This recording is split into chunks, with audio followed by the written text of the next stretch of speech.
Timur mesela geliyor. Amir Timur kelyapti. Shuning shu tarafdan kelyapti. Sharqiy Anadoludan kelyapti. Evet.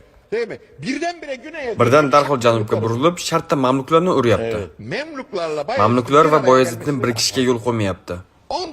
Undan so'ng ortga qaytib ketyapti, takror o'z yeriga.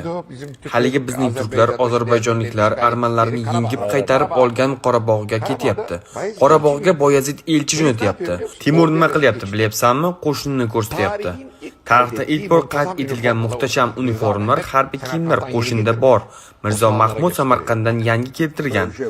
Usmonlilarga ko'rsatyapti. Qarang, podshohingizga ayting, jonini olishimga yo'l qo'ymasin. Timurning niyati Xitoyga yurish qilish. Boyazid desaydi, og'a kechirasiz, marhamat keting, biz bu yerda sizning aytganingizni qilamiz. Chunki Fotih Sulton Mehmet tug'ilgan vaqt Usmonli imperatorligi hali ham Timuriylarga oid edi. Timurning tobisi o'laroq tug'ildi, to'g'rimi? Shuning shunchalik ham ahmoqlik bo'ladimi? Timur masalan bir romantik edi.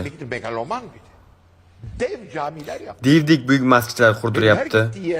Timur har borgan yerida san'atkorlar to'playapti. Bilmayman nima qildiryapti. Muazzam masjidlar, bu masjidlar ko'pi buzildi. Devdek juda buyuk chunki.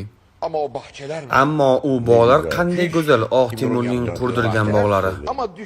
Ammo tushuning hayoti davomida 9 marta Samarqandga kelyapti. Har doim safarda.